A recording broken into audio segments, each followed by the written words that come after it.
A very good evening to all of you. You're watching Rajya Sabha News. My name is Aditi Nagpal Girotra. Let's get the news rolling with the headlines first. Prime Minister Narendra Modi responds to discussion on the motion of thanks on the President's address, calls actions of opposition parties on the Citizenship Amendment Act unfortunate, says for the first time the tradition of reverential treatment for separatists has been ended in Jammu and Kashmir.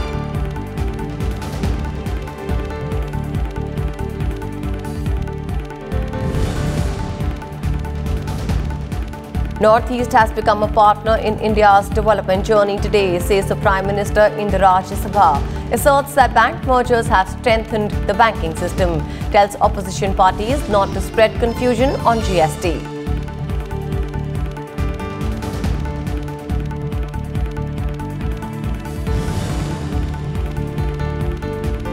And right to internet not a fundamental right. Security of the country is paramount, says Union Minister Ravi Shankar Prasad during question hour in the Rajya Sabha. Emphasizes that government will not allow internet to be misused to spread violence and terrorism.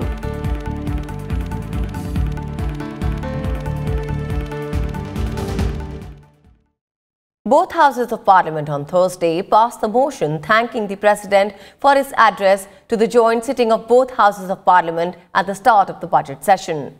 In the upper house, the resolution was passed after opposition-sponsored amendments were negated. Prime Minister Narendra Modi replied to the debate on the motion that lasted over 13 hours. In reply to concerns raised by opposition members on the abrogation of Article 370, PM Modi listed out the steps taken in Jammu and Kashmir since August. He said for the first time in decades, people of Jammu and Kashmir got benefits of reservation. There were BDC polls, RERA came into being there, and Jammu and Kashmir got a comprehensive startup, trade and logistics policy.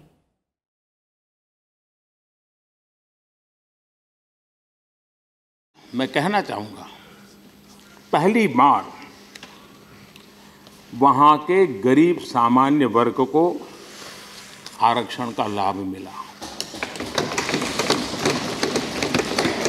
Jammu Kashmir में पहली बार पहाड़ी भाषी लोगों को आरक्षण का लाभ मिला।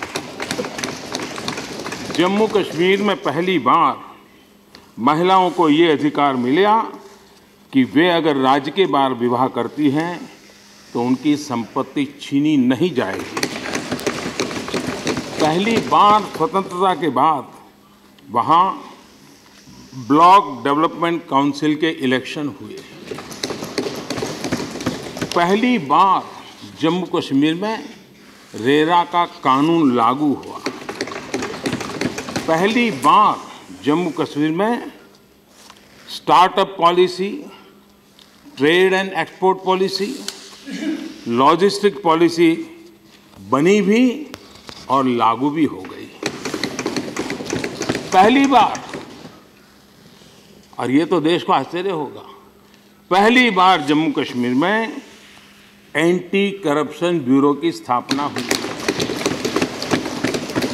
पहली बार जम्मू कश्मीर में अलगाववादियों को सीमा पार से हो रही फंडिंग पर नियंत्रण आया।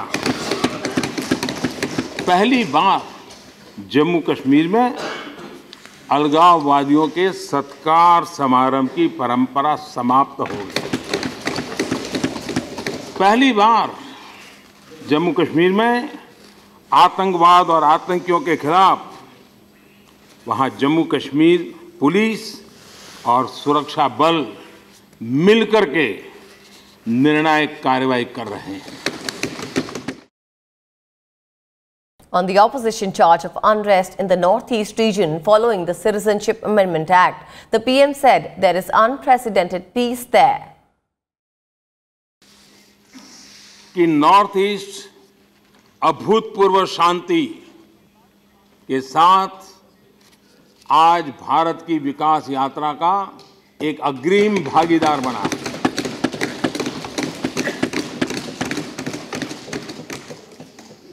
चालीस 50 साल से नॉर्थ ईस्ट में जो हिंसक आंदोलन चलते थे, ब्लॉकेड चलते थे और हर कोई जानता है कि कितनी बड़ी चिंता का विषय था। लेकिन आज वे आंदोलन समाप्त हुए हैं, ब्लॉकेड बंद हुए हैं और शांति की राह पर पूरा नॉर्थ ईस्ट आगे बढ़ रहा है। ब्रू जाति के जो लोग अपने घर से, गांव से उनको बर्बाद कर दिया गया था, उनका दर्द तो असीमित था, असीमित दर्द था, लेकिन वोट बहुत सीमित था। और ये वोट का ही खेल था जिसके कारण उनके असीमित दर्द को हम कभी अनुभव नहीं कर पाए।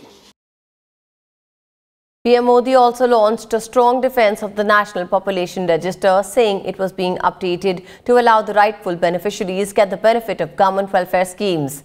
He said the NPR was first done in 2010 and later updated in 2015. He urged opposition parties not to mislead people and politicize the issue for narrow political gains. 2011 में NPR के लिए बायोमेट्रिक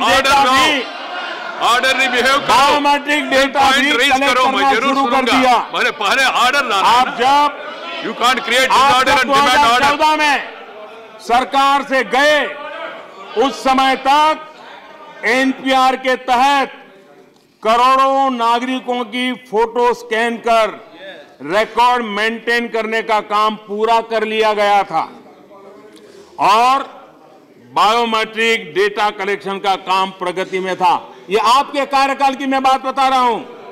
आज जब हम अपने आप के द्वारा तैयार उन NPR रिकॉर्ड्स को 2015 में अपडेट किया और इस NPR रिकॉर्ड्स के माध्यम से प्रधानमंत्री Awas Yojana, direct benefit transfer जैसी सरकार की तमाम योजनाओं में जो छूट गए लाभार्थी थे, उनको शामिल करने के लिए आपके द्वारा तैयार किया गया NPR के रिकॉर्ड का सकारात्मक उपयोग हमने किया है और गरीबों को लाभ पहुंचाया है।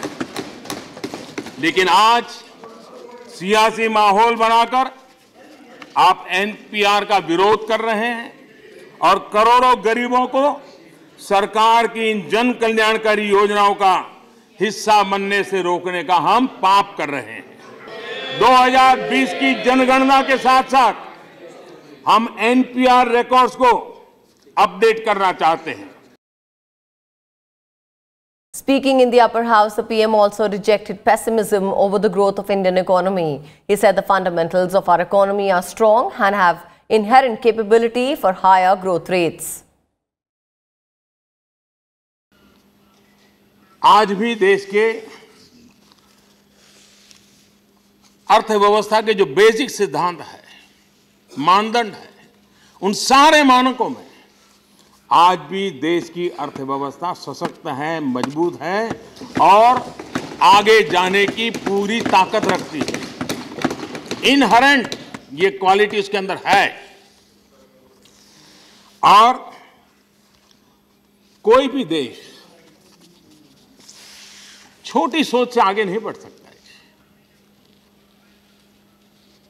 अब देश की युवा पीढ़ी हमसे अपेक्षा करते हैं कि हम बड़ा सोचें, दूर का सोचें, ज्यादा सोचें और ज्यादा ताकत से आगे बढ़ें। इसी मूल मंत्र को लेकर के $5 ट्रिलियन इकोनॉमी को लेकर के हम देश को आगे बढ़ाने का प्रयास कर रहे हैं, जोड़ने का प्रयास कर रहे हैं। Earlier, several members also took part in the discussion on motion of thanks on the President's address. Let's listen in. Our country is under attack. Once we say that, the people will rally around the leader and they will forget all other issues. The same give-action principle are being practiced by the government of today. शिक्षा क्षेत्र में जो हमारा सरकार खर्चा कर रहे हैं, उद्योग क्षेत्र में जो हमारा सरकार खर्चा कर रहे हैं, वो किस लिए?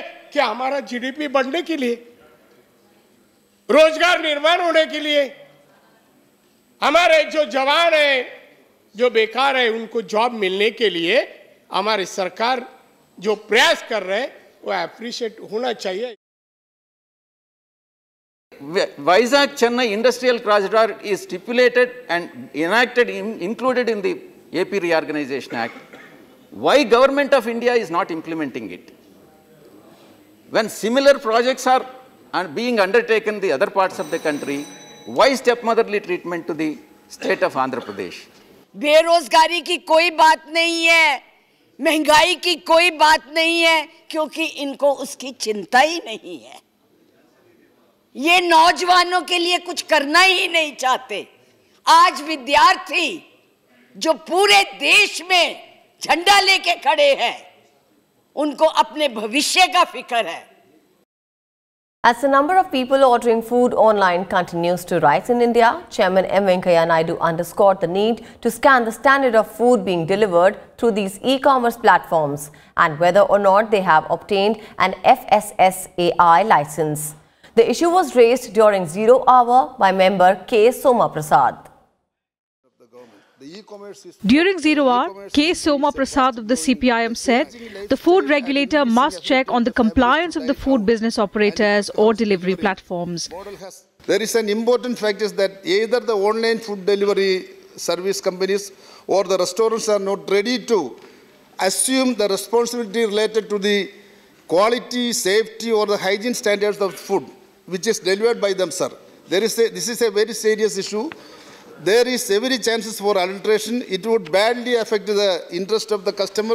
Sir, urgent interference of the government is inevitable. The online food supply business should be regulated, sir. The chairman urged the government to ensure that e-commerce companies adhere to the rules and guidelines.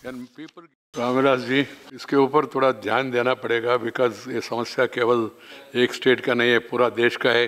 Online food delivery quality, safety, standard maintain कर रहे नहीं कर रहे, इसको देखने वाले कौन? आपका विभाग ही होगा मेरे ख्याल से। ओवरऑल ये नया इशू है, थोड़ा आप अध्ययन करें।